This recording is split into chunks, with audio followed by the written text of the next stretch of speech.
Bueno, buenas noches para todos. Mi nombre es Lucía Fernández, soy residente de la Clínica Quirúrgica A. En primer lugar, agradecer al equipo del capítulo de Coloprocto por la invitación. Y bueno, el objetivo de esta charla es hablar de bases, de aspectos genéticos, de manera conceptual principalmente, respecto al cáncer colorectal y su vinculación principal con la clínica a través de algunos ejemplos.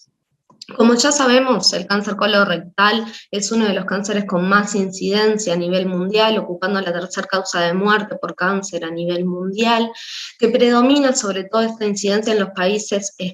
con mayor desarrollo socioeconómico en respuesta, bueno, al aumento de la expectativa de vida y a los estilos de vida desarrollados, y que sin embargo en países en vías de desarrollo, de los cuales se integra nuestro país, la mortalidad del mismo sigue estando en aumento a pesar de los avances en el tratamiento, en los diagnósticos más precoces y en las mejorías en el tratamiento y en el pronóstico. Por lo tanto, es importante el estudio de esta patología por estas razones. Respecto a lo que es el cáncer en sí mismo, me interesa conceptualizar un aspecto, y es que se trata de una enfermedad compleja. No es simplemente la acumulación de alteraciones genéticas y no es simplemente la mutación de un gen específico que van a generar el desarrollo de un grupo tumoral o el desarrollo de un cáncer, sino que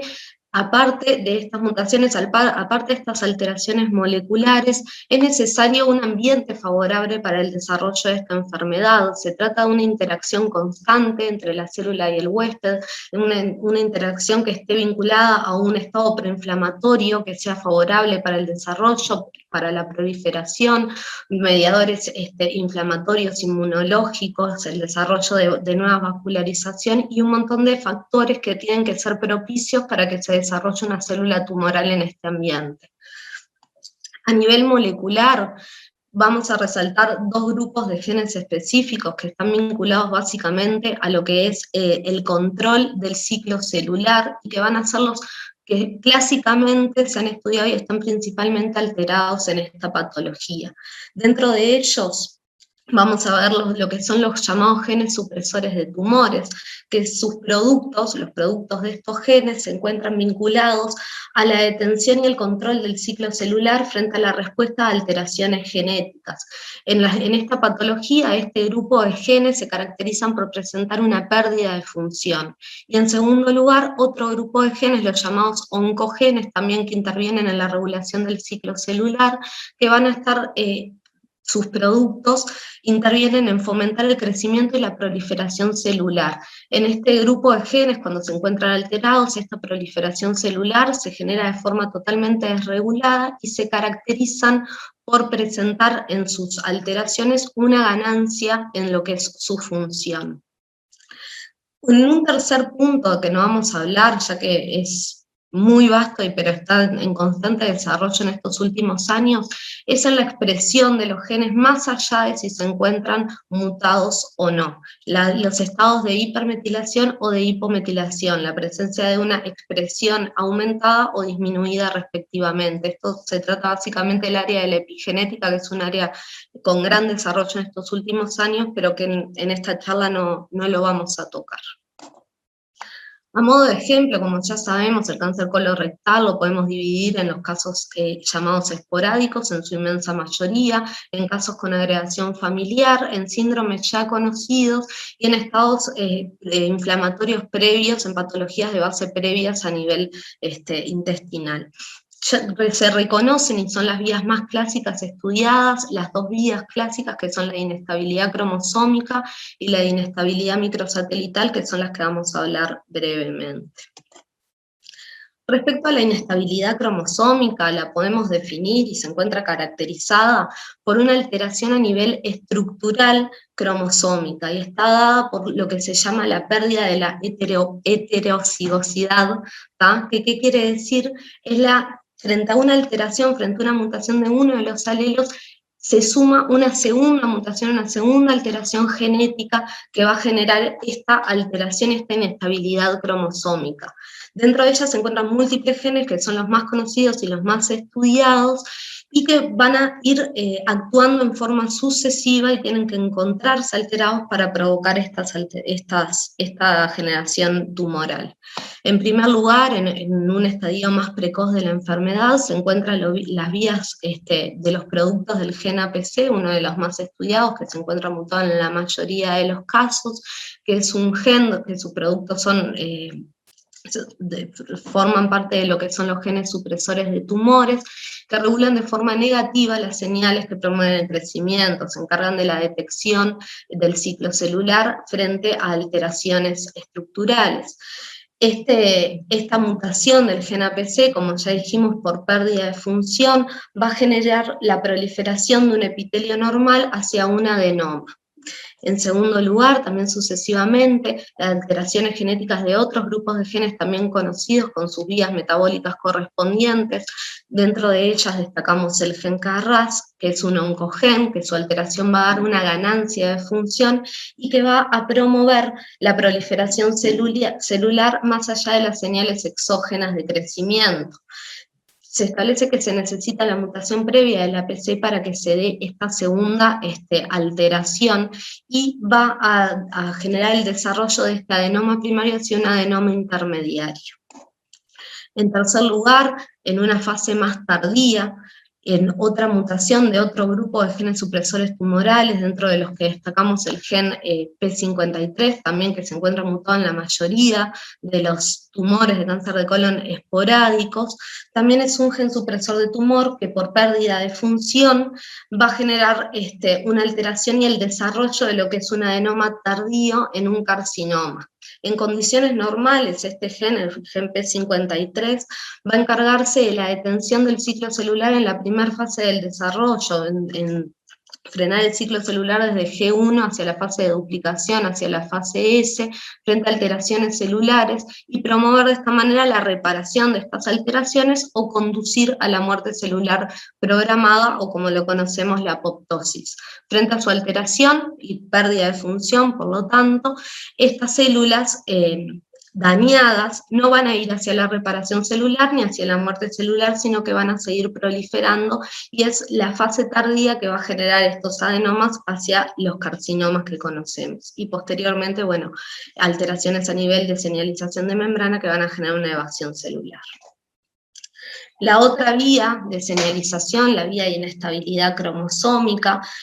clásicamente estudiada por el síndrome de Lynch, donde se encuentran remarcadas las dos proteínas que se encuentran alteradas en la mayoría de los casos, MLH1 y MSH2,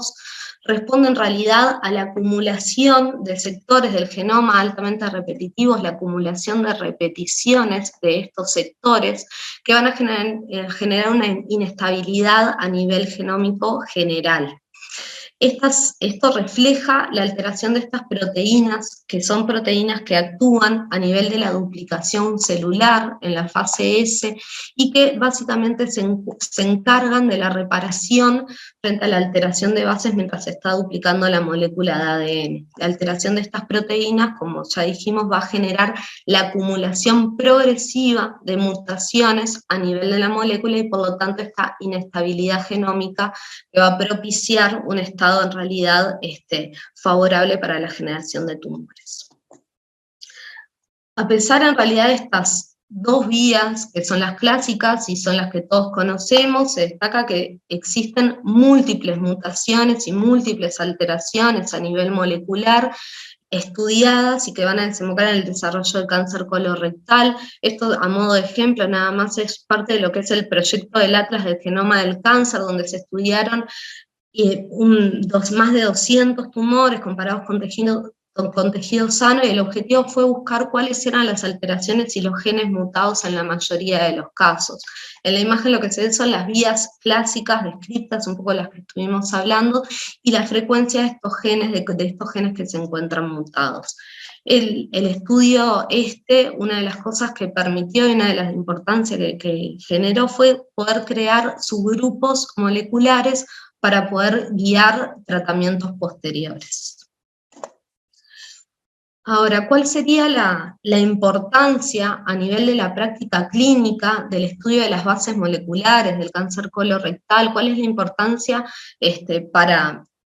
para el clínico de conocer estas bases moleculares. En primer lugar, a nivel, para los cirujanos, estos pacientes, una gran cantidad de estos pacientes, el primer contacto que tienen con el sistema de salud es con el cirujano o el médico general, y es importante conocer las bases moleculares para poder guiar no solo los tratamientos, sino los estudios dirigidos para poder llevar al paciente a las mejores condiciones y al tratamiento más adecuado para el mismo. A modo de ejemplo, vamos a ver tres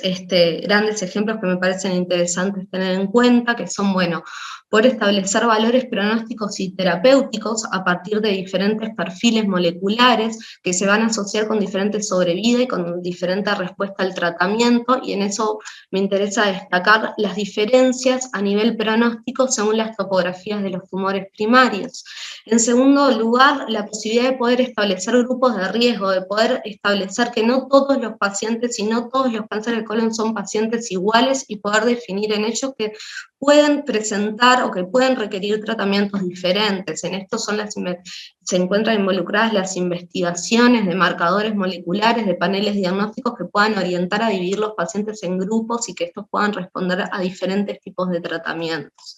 Y por último, solo para nombrar, es interesante también tener en cuenta una problemática en realidad que viene creciendo en los últimos años, y es un cambio, por decirlo de alguna manera, en el perfil epidemiológico, y es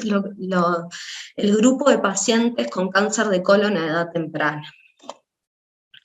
Respecto al primer punto, y es el diferente pronóstico según la topografía de los tumores, como ya sabemos, el cáncer de colon izquierdo y el cáncer de colon derecho tienen diferencias, tienen orígenes embriológicos diferentes, se presentan clínicamente de manera diferente, responden diferente a ciertos tratamientos y podrían presentar diferentes pronósticos por su topografía. Se sabe que existen grandes diferencias moleculares en estos dos tipos de tumores. Esto ya respecto a la clínica y a la forma de presentación es algo que ya todos conocemos, pero en lo que me voy a detener es a nivel molecular. A nivel de cáncer de colon derecho, la topografía derecha, se encuentra una gran asociación con la alteración microsatelital, con la alteración de las proteínas de reparación del ADN, y a nivel del colon izquierdo, la mayoría de estos pacientes lo que presentan es la alteración clásica de la vía de alteración cromosómica, con las mutaciones ya conocidas del gen APC-P53. Esto también un poco la imagen lo que muestra son las diferentes frecuencias de las mutaciones más conocidas, tanto a nivel de colon derecho como colon izquierdo, y como ya dijimos, a nivel del colon derecho predomina la inestabilidad microsatelital, las mutaciones BRAF y los estados de alteración de la expresión génica, los estados de hipermetilación. Para definirlo, la hipermetilación es la inhibición de la expresión de un gen más allá de si se encuentra mutado o no. A nivel del colon izquierdo, lo que va a predominar son las alteraciones de la vía clásica, de la vía del gen APC. La pregunta es, bueno, si las topografías y estas diferencias podrían generar un pronóstico diferente en los pacientes, y los estudios que han habido a lo largo de los años han dado resultados sumamente variables. Sin embargo, la inclinación en los últimos años sería hacia que los pacientes que presentan un tumor a nivel de colon izquierdo presentarían o podrían presentar un mejor pronóstico respecto a los que lo presentan a nivel de colon derecho. Y a modo de ejemplo vamos a dar dos estudios. Este es uno del 2020, que es un estudio multicéntrico que llega a estudiar hasta 9.000 pacientes con cáncer de colon derecho, colon izquierdo y recto en estadio 3, y evalúa dos cosas. En primer lugar, el tiempo libre de enfermedad y la sobrevida posterior a la recurrencia. Respecto al tiempo libre de enfermedad, lo que evalúan estos pacientes es que los pacientes tienen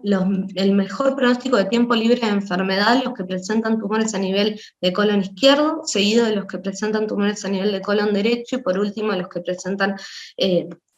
tumores a nivel del recto. Y respecto a la sobrevida posterior a la recurrencia, destacamos en primer lugar que a nivel del colon derecho predomina la carcinomatosis peritoneal, a nivel del colon izquierdo las metástasis hepáticas y a nivel del recto las recidivas locorregionales, y como se ve en la figura de arriba, los pacientes con mejor sobrevida posterior a la recurrencia son los que presentaban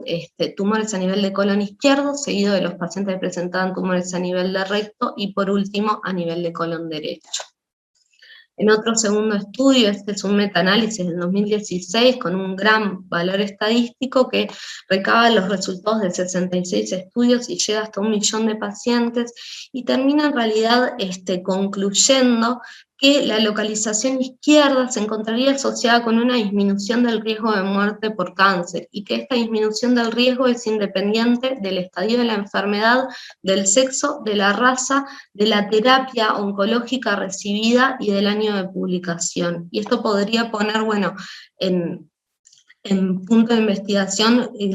cuánto lo molecular podría estar afectando este pronóstico. En segundo lugar, solo para nombrarlo, porque después el resto de los colegas van a hablar un poco más de esto, el estudio de lo que son los marcadores moleculares y la posibilidad de separar a los pacientes según grupos de riesgo, la generación de biomarcadores que podrían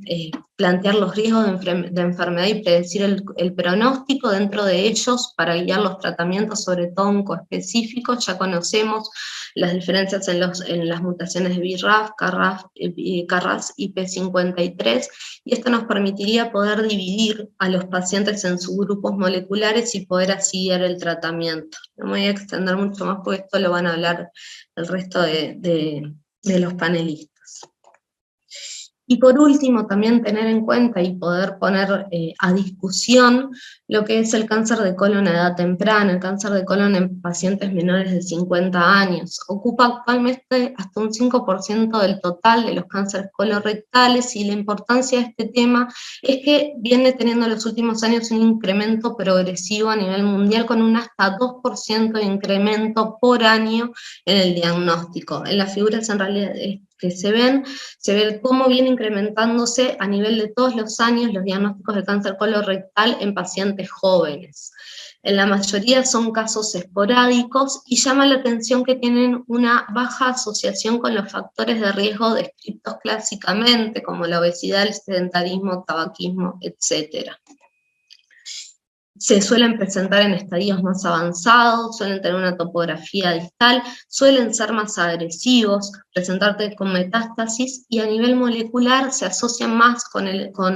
la vía de inestabilidad microsatelital y presentan una baja frecuencia de mutaciones BRAF y una baja frecuencia de mutaciones APC. Sin embargo, es un tema que todavía está en estudio y que faltarían muchos estudios para poder establecer las bases moleculares de este grupo de pacientes. Por último, en suma, para terminar, bueno, tener en cuenta que se trata de una enfermedad sumamente heterogénea, con una base molecular, pero también ambiental, que es multifactorial, y que el estudio de las bases moleculares nos sirve para poder establecer pronósticos, dirigir la terapéutica y poder establecer a los pacientes en diferentes subgrupos y ofrecerles tratamientos más individualizados. Muchas gracias.